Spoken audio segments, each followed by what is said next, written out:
Boa noite a todos, que a paz do nosso Mestre possa estar conosco, nos auxiliando ao entendimento de hoje. E o tema que selecionamos foi falarmos sobre os aflitos, porque nós vivemos em um mundo de expiações e provas. O mundo de expiações e provas se caracteriza pelas aflições. Então, quando nós falamos bem-aventurados os aflitos, parece que todos somos bem-aventurados, porque, afinal de contas, todos nós vivemos ou temos as nossas aflições. Mas quando nós vamos falar sobre as bem-aventuranças, especialmente no caso bem-aventurados aflitos, nós precisamos entender que tipo de aflição Jesus se referia. Porque o processo, às vezes, de entendimento chega a algum grau de complexidade que se faz necessário uma análise mais profunda. Porque, afinal de contas, Jesus trouxe esses ensinamentos, 2.000 anos, arredondando, 2.000 anos. Nós tivemos a codificação no século XIX, meados do século XIX. E com essas duas informações, nós precisamos entender o século XXI, 2024.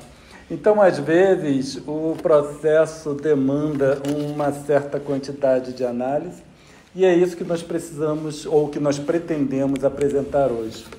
Porque, afinal de contas, as palavras de Jesus, e também aqui nós vamos incluir a codificação também, são direcionadas para espíritos compatíveis com o mundo de expiações e provas. Espíritos, nós, que no nosso planeta, nós temos características muito interessantes e bem complexas. E essas características, às vezes, nos inibe de analisar adequadamente certas questões, certos fatos, e especialmente dificulta o entendimento. Então, quando nós tentamos abordar as palavras de Jesus para trazer aos dias de hoje, a codificação, vai fazendo aí uma ponte, ela é significativamente útil. E por isso que com a codificação nós vamos trazer essa análise, ver o que Kardec utilizou de palavras de Jesus para o nosso entendimento. Então, quando nós vamos no capítulo 6, quando trata dos bem-aventurados aflitos, Kardec selecionou para apresentar nesse capítulo, do Evangelho segundo Mateus, no capítulo 5, versículos 5, 6 e 10. E ele traz o seguinte: bem-aventurados os que choram, porque serão consolados. Bem-aventurados os famintos e os sequiosos de justiça, pois que serão saciados. Bem-aventurados os que sofrem perseguição pela justiça, pois que é defesa deles o reino dos céus. Então, quando nós vamos analisar essas palavras de Jesus que Kardec selecionou para esse capítulo, nós vemos que fala bem-aventurados os que choram, mencionando duas questões relacionadas com justiça.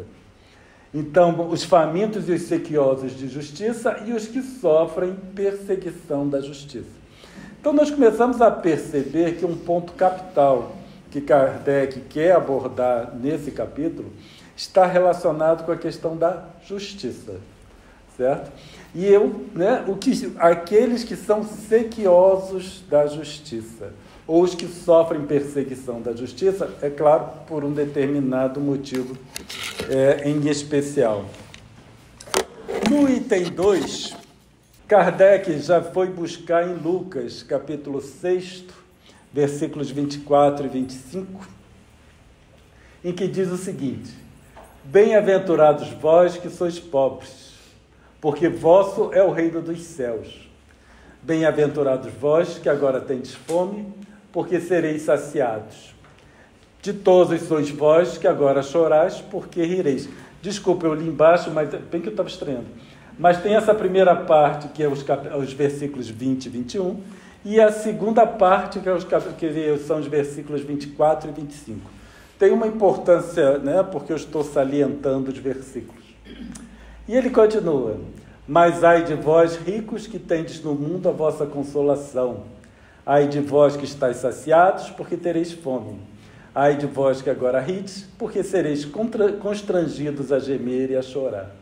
Então, nesse segundo item, nós já vemos que Kardec selecionou essas questões diretamente relacionadas com umas questões de sofrimento em si, certo? Porque são os pobres, são os que têm fome, os que choram e por aí vai. Então, quando nós vamos pensar na codificação no século XIX, quando surgiu a codificação, o tema principal era a reencarnação.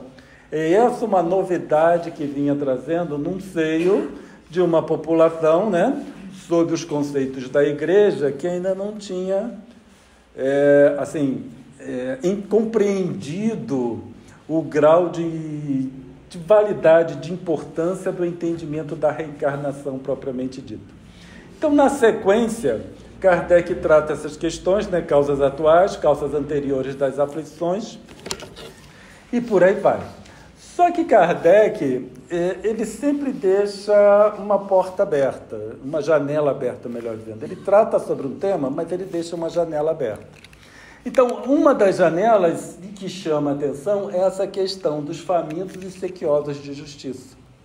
Porque nas causas atuais e causas anteriores das aflições, não está tão assim relacionado com a questão da justiça. Com a justiça de Deus, sim, mas nós estamos falando sobre nós que buscamos essa justiça ou que sofremos a perseguição da justiça. Então, por isso, quando nós vamos buscar no Evangelho segundo Lucas os versículos 22 e 23, que, lembrando, é o que está faltando no item 2, porque aqui é 20 e 21, 24 e 25, Kardec, ou melhor, né, no Lucas traz o seguinte: bem-aventurados sereis quando os homens vos odiarem, quando vos rejeitarem, insultarem e prescreverem vosso nome como infame, por causa do Filho do Homem. Então, a gente já começa a fazer, né, na sequência do texto de Lucas, nós já começamos a perceber um direcionamento para a questão do sofrimento. E aí nós vamos perguntar, por que Kardec não inseriu isso no Evangelho segundo o Espiritismo? Ele inseriu, só que ele trabalha em outros capítulos. Tá? Então, essas questões ele vai trabalhar lá em um capítulo mais à frente, quando ele fala dos ensinamentos estranhos de Jesus, né? Aqueles que parece que não faz muito sentido, mas Kardec vai e coloca, traz um sentido para os ensinamentos de Jesus, que é o capítulo Estranha Moral. E aqui nós temos: alegrai-vos naquele dia e exultai, porque no céu será grande a vossa recompensa, pois do mesmo modo seus pais tratavam os profetas. Então, as causas anteriores e atuais continuam valendo, tá? Só que hoje nós vamos tratar a justiça, a bem-aventurados aflitos, sob essa outra ótica, tá? Porque é uma ótica que nós vemos que ela não é muito abordada, ela é mais abordada nas causas atuais, causas anteriores, justiça das aflições e etc. Então, hoje nós vamos trazer essa outra ótica para nós entendermos o estágio atual, né? A condição atual que o nosso globo está passando. Da mesma forma, nós temos lá o Evangelho segundo Mateus, que no item 1 estavam faltando 7, 8 e 9, versículos 7, 8 e 9. Novamente, Kardec aborda isso em outros capítulos. Kardec aborda tudo, só que em outros capítulos, e ele faz essa distinção. E aí consta: bem-aventurados misericordiosos, porque alcançarão a misericórdia. Então está lá no capítulo Bem-aventurados misericordiosos. Bem-aventurados os puros de coração, porque verão a Deus. E bem-aventurados que promovem a paz, porque serão chamados filhos de Deus. Então, quando nós vamos analisar bem-aventurados aflitos, ou a bem-aventurança das aflições, nós precisamos entender que não é aflição generalizada. É algo muito específico. É quando essa aflição é decorrente de alguma coisa. Nesse capítulo, Kardec aborda, claro que magistralmente, como tudo na codificação, a questão das causas anteriores, causas atuais das aflições, para nós entendermos o motivo pelo qual nós sofremos. E quando nós analisamos a questão da justiça, né, essa ótica que nós estamos abordando hoje, aí nós conseguimos entender o que precisamos fazer para evitar um sofrimento no futuro. Então, em outras encarnações, aí eu já tenho como, né, evitar um sofrimento por puro sofrimento e trabalhar mais a questão da bem-aventurança nas aflições. Espero que esteja ficando claro. E quando nós falamos que Kardec deixa sempre uma janela, ele vai trazer essa janela no item 9, porque até o item 8 ele vem trazendo causas atuais, causas anteriores, justiça nas aflições e por aí vai. No item 9 é que ele vai abordar essa questão da justiça de uma forma mais clara, não trazendo a questão de justiça em si, mas clareando que tem alguma coisa a mais além das causas anteriores e causas atuais. Onde ele começa? Não há crer, no entanto, que todo sofrimento suportado neste mundo denote a existência de uma determinada falta. Então, nem todos que habitam, né, esse nosso planeta, que estejam em uma condição de sofrimento, não necessariamente é decorrente de uma falta. Então, isso serve de alerta para nós, porque já nos deixa claro que não temos como avaliar. Nós olhando para alguém, e muitas vezes olhando até para nós mesmos, vemos por que nós sofremos, não temos como avaliar o motivo pelo qual o indivíduo esteja em sofrimento. Porque é uma falha nossa, eu reconheço. Quando vê sofrimento, alguém sofrendo, a gente tende a analisar. Não, fulano está sofrendo por causa disso, deve ter feito aquilo, deve ter feito muito mal para outra pessoa, passou a perna em fulano e agora está passando por isso. Essa é a nossa tendência.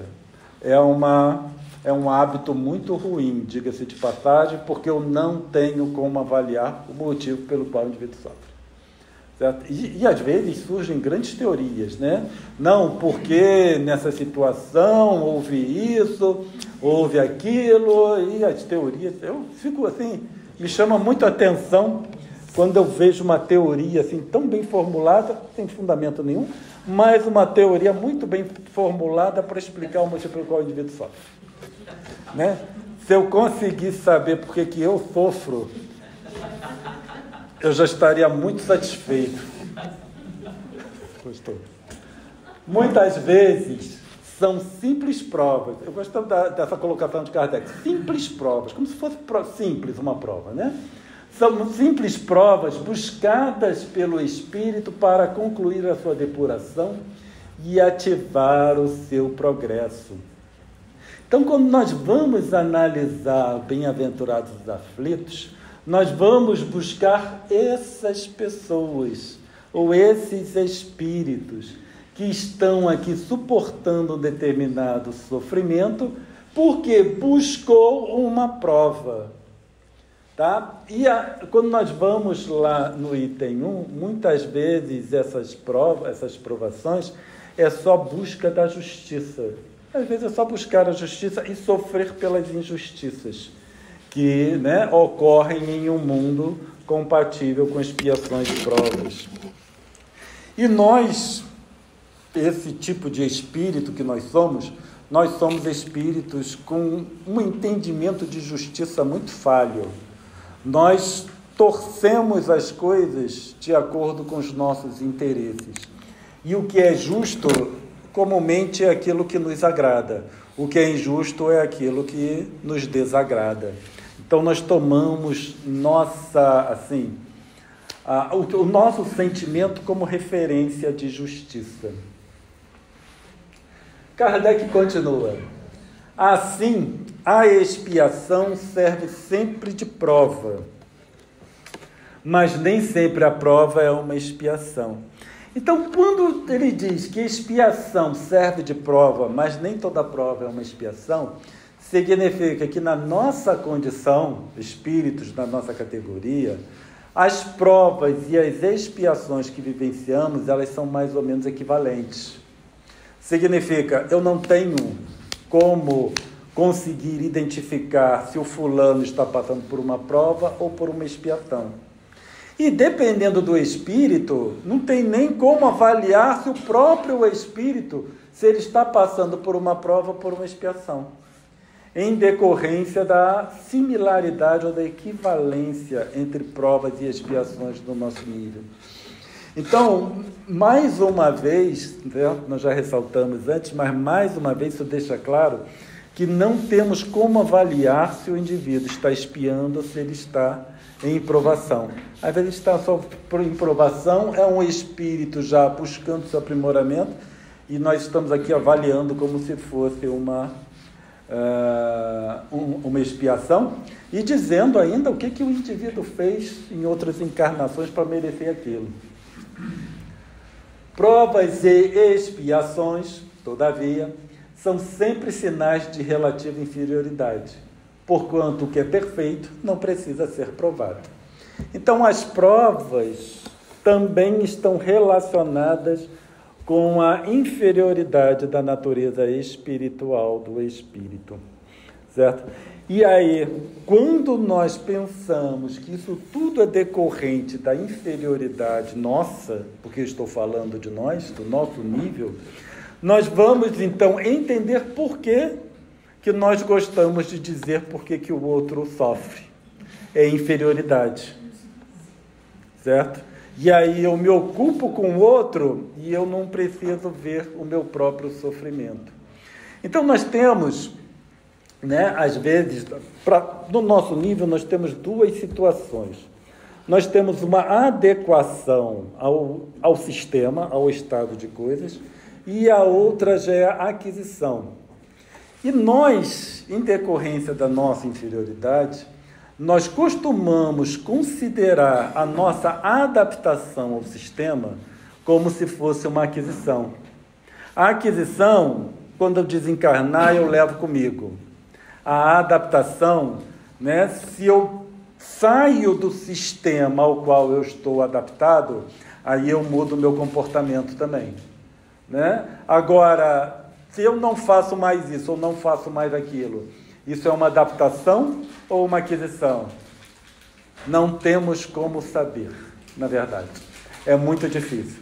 Para eu saber se tal comportamento é uma aquisição, eu preciso sair daquele meio que eu vivo, ir para um meio pior e ver se eu consigo manter aquele mesmo comportamento. Se eu conseguir manter aquele mesmo comportamento, aí é uma aquisição. Agora, não vamos testar isso, deixa para quando a gente desencarnar e a gente vai saber, né? Porque só leva mesmo a aquisição. A adaptação nós acabamos deixando aqui com o sistema em que estamos envolvidos. Então, nós temos expiações e provas. A expiação é consequência de erros cometidos. Então, aí, seja nessa ou seja em outra encarnação. Eu só eu só expio a partir do momento que eu cometi uma falta.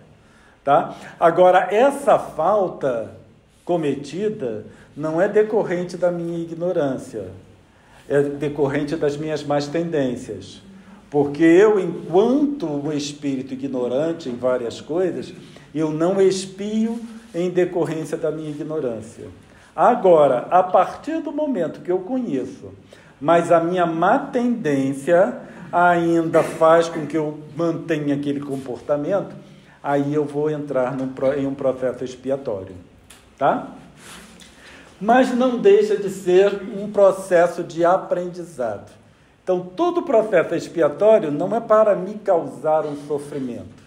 O processo expiatório é para que eu aprenda algo. E aí eu tenho duas opções.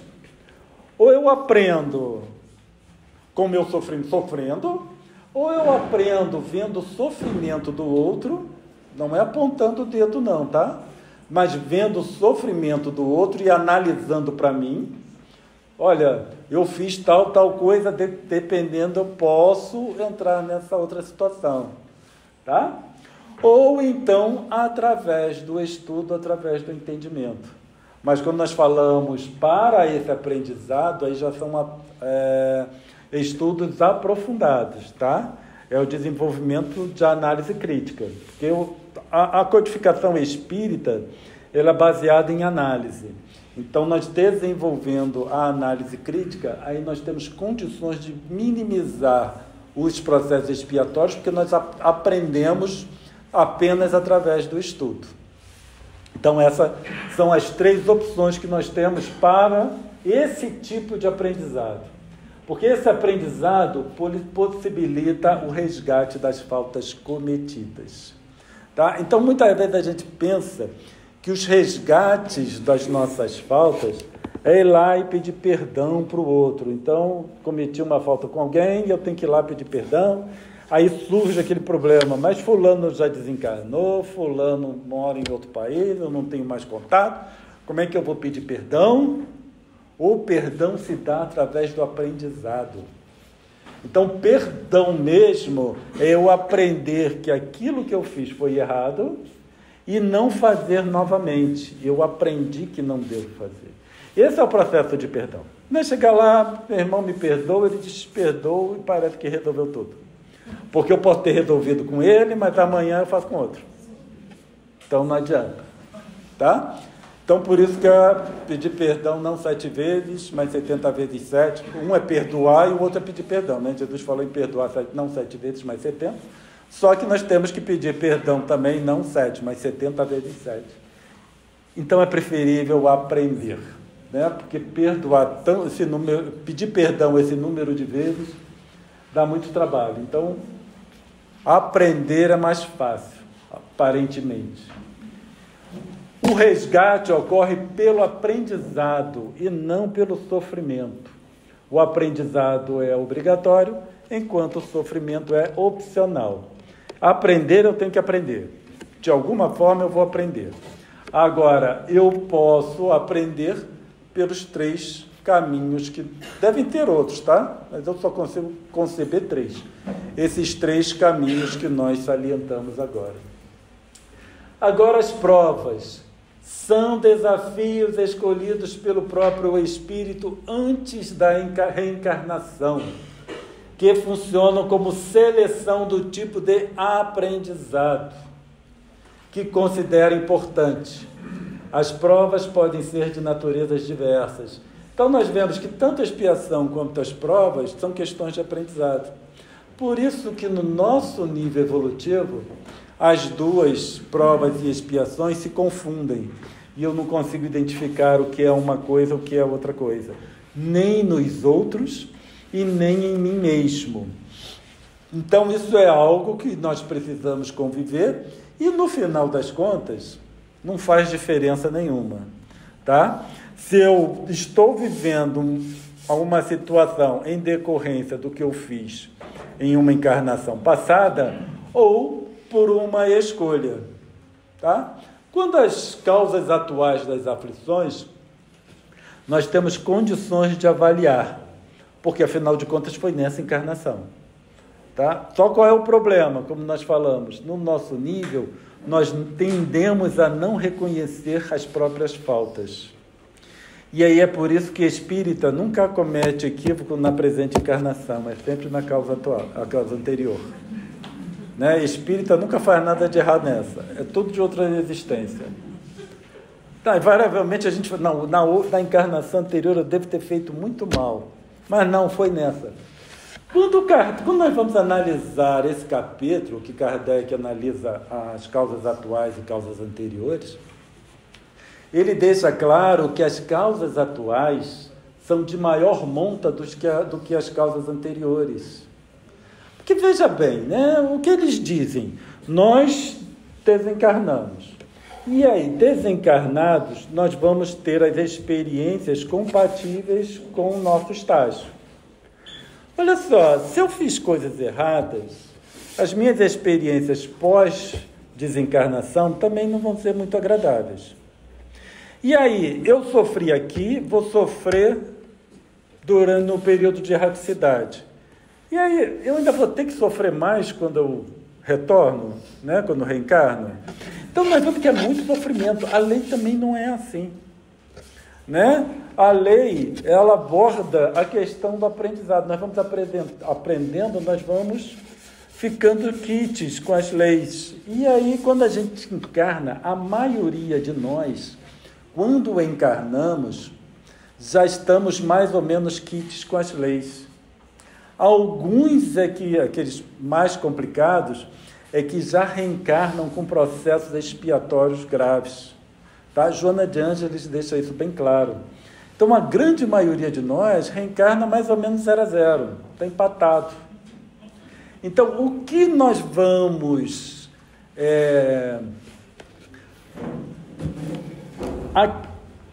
adquirindo ao longo da encarnação é que vai conduzir a condição com que nós vivemos.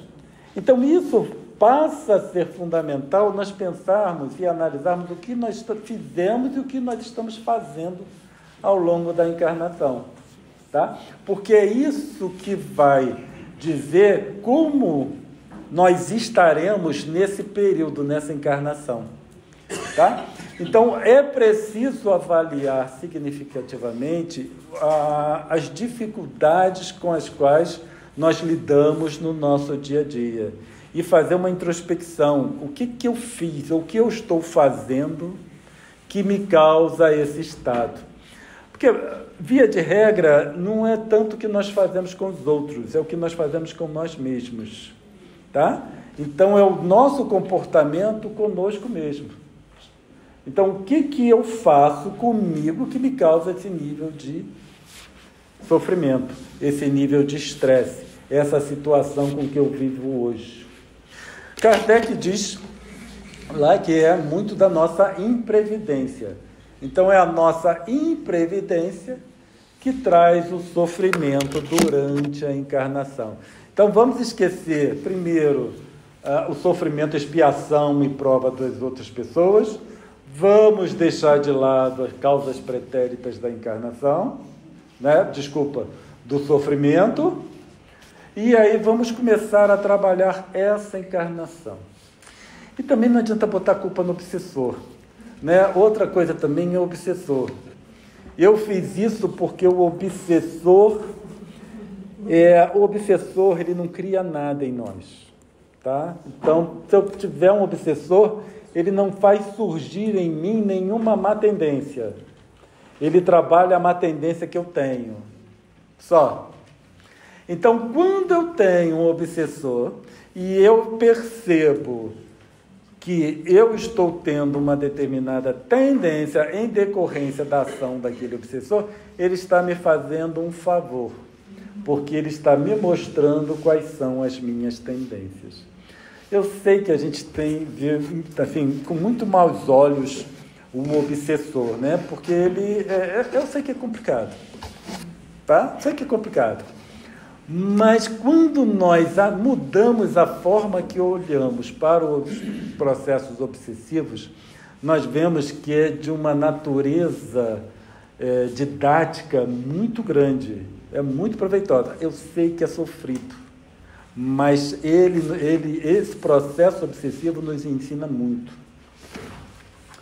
Então, tanto a expiação quanto provas visam aprimoramento, sendo que a primeira é decorrente de uma necessidade imediata e a segunda é decorrente de uma escolha.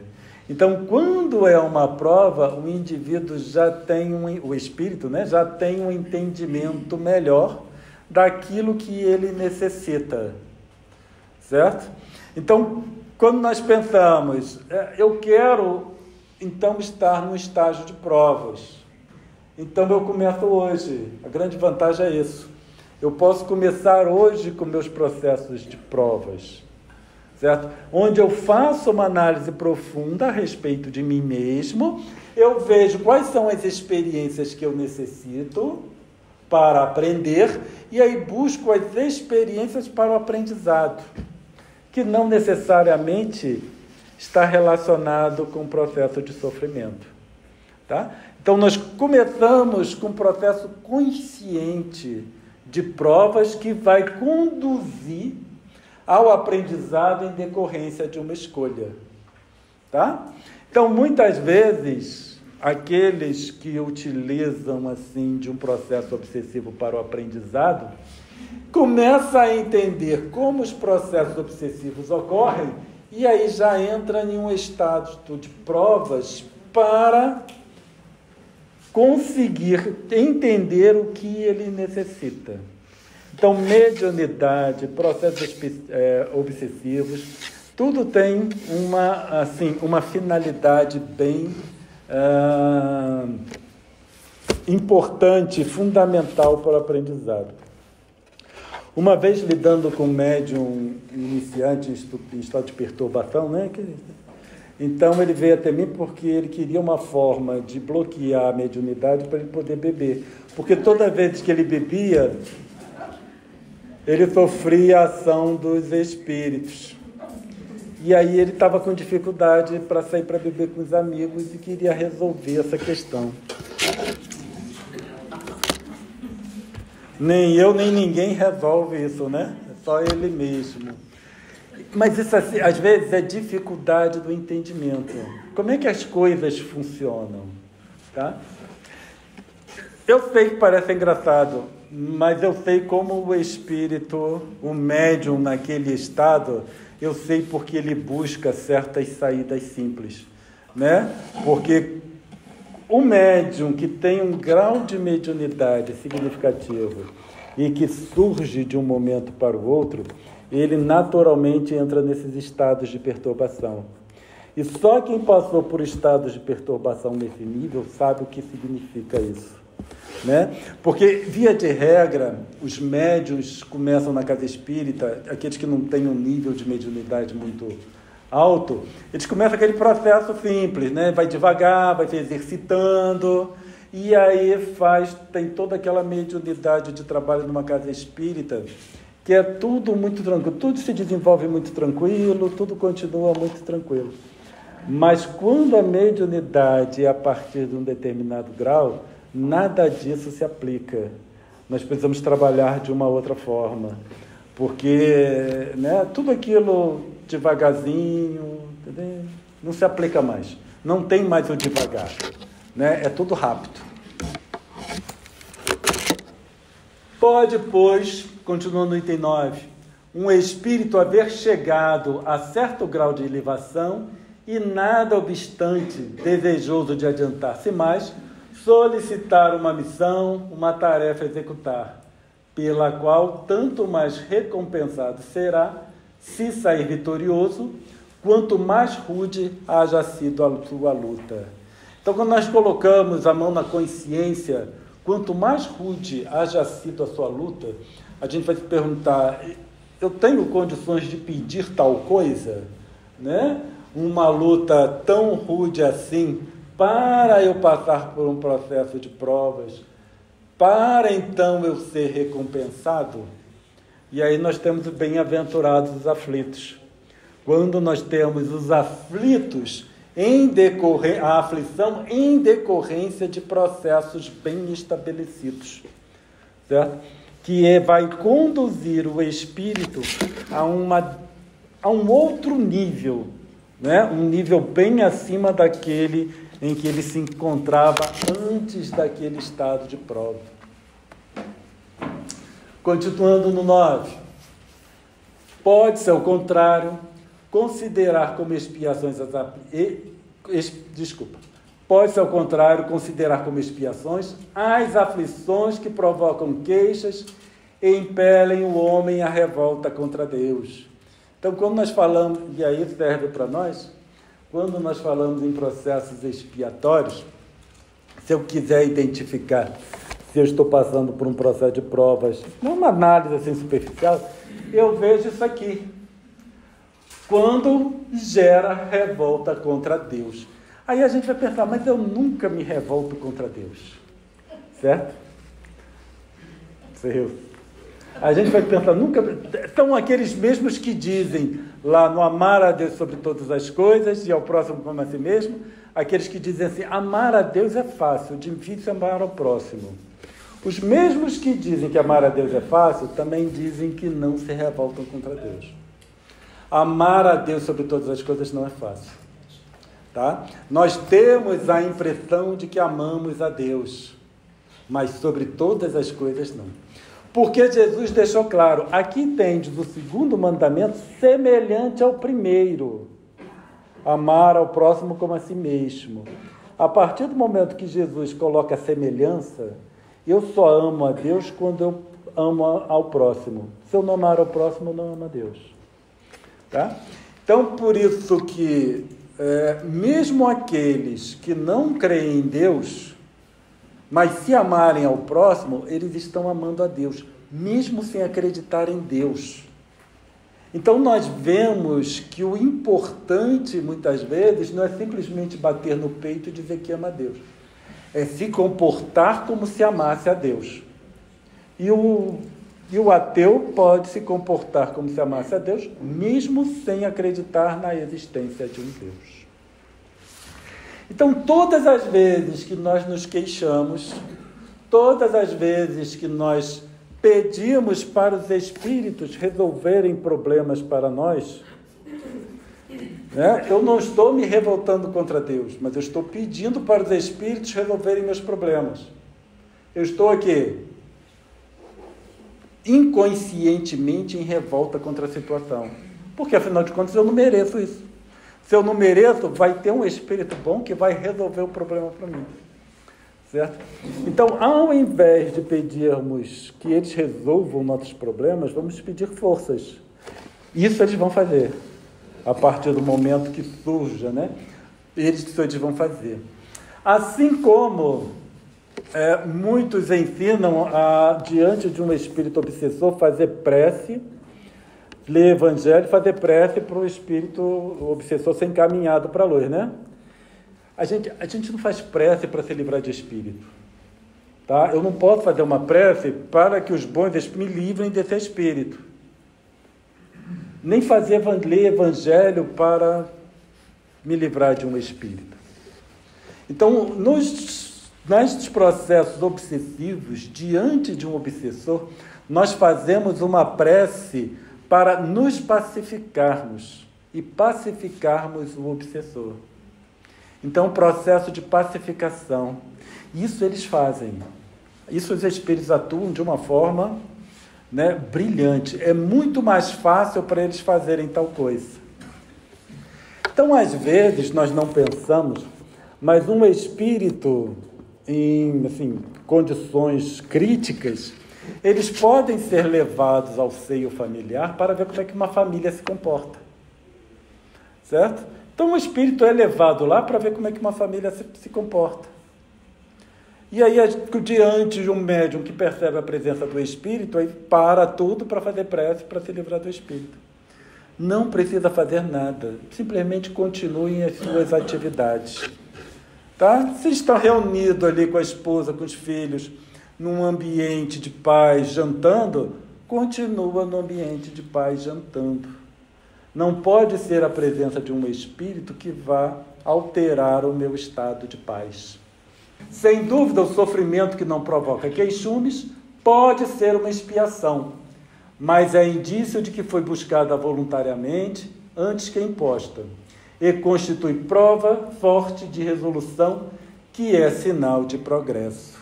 Então, aí nós começamos a ver como é que se dá essa questão das aflições que estão relacionadas ou citadas nas bem-aventuranças de Jesus.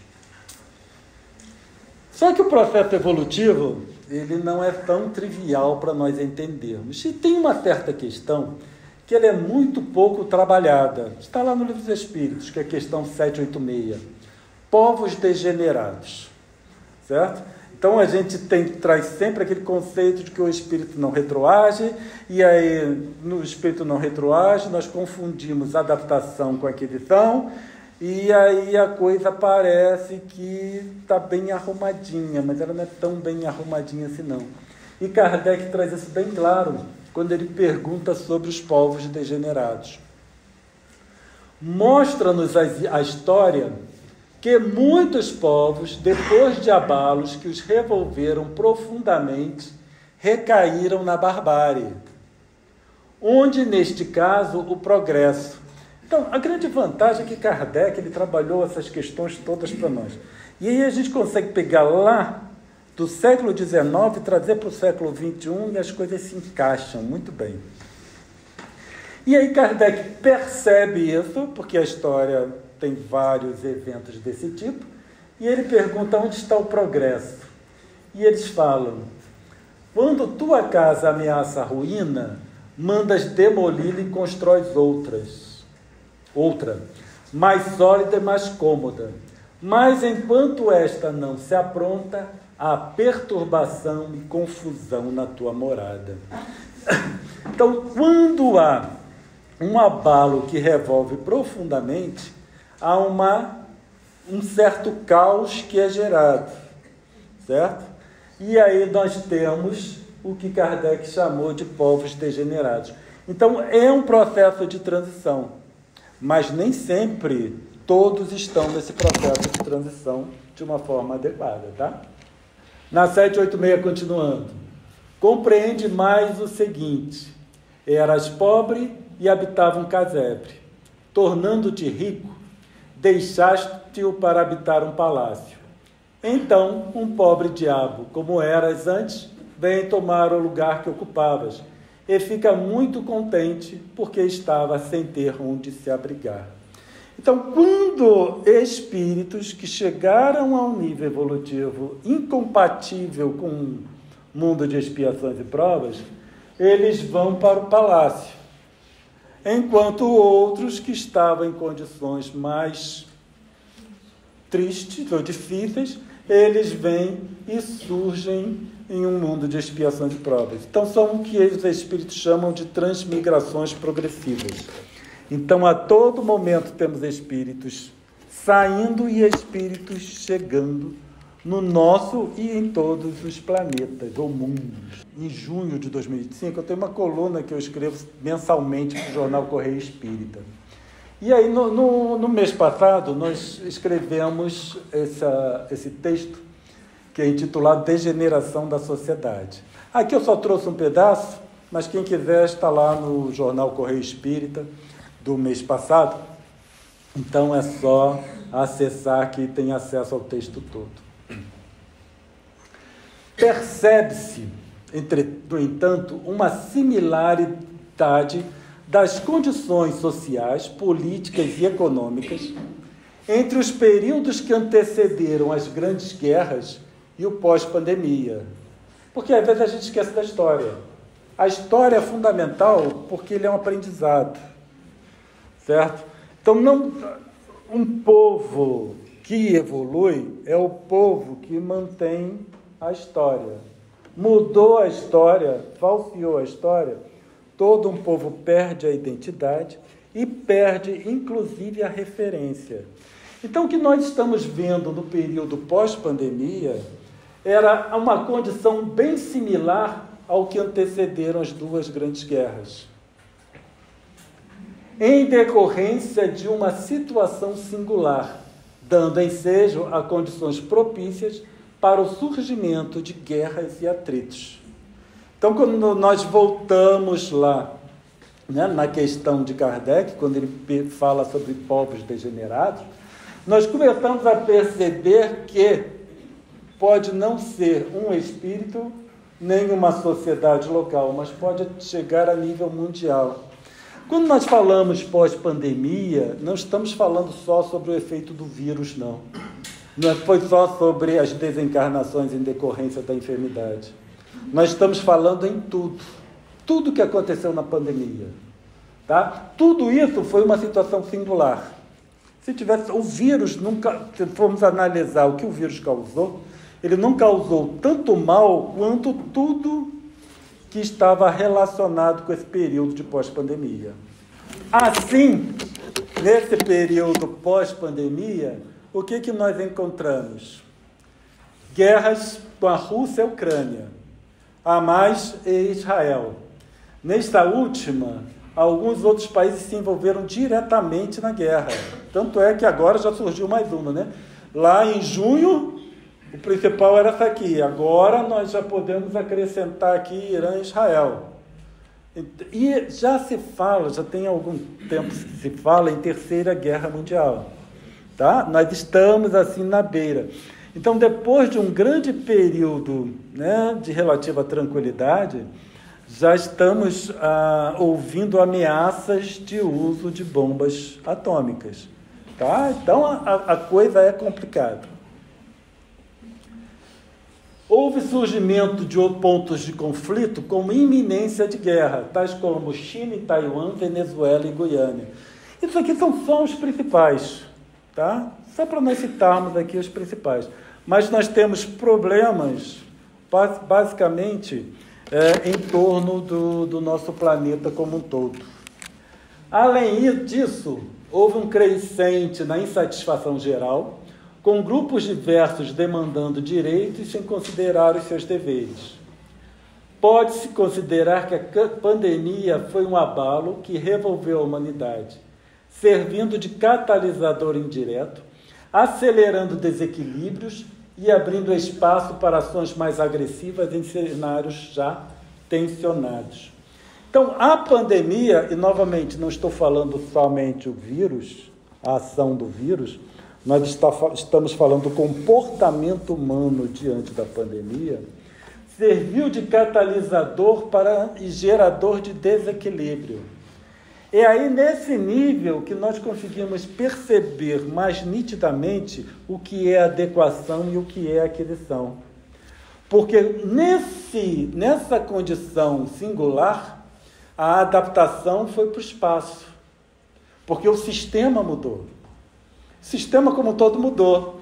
E a minha adaptação para o sistema como estava antes, você tira o sistema, a adaptação, o indivíduo adaptado, ele fica sem base para manter o seu comportamento.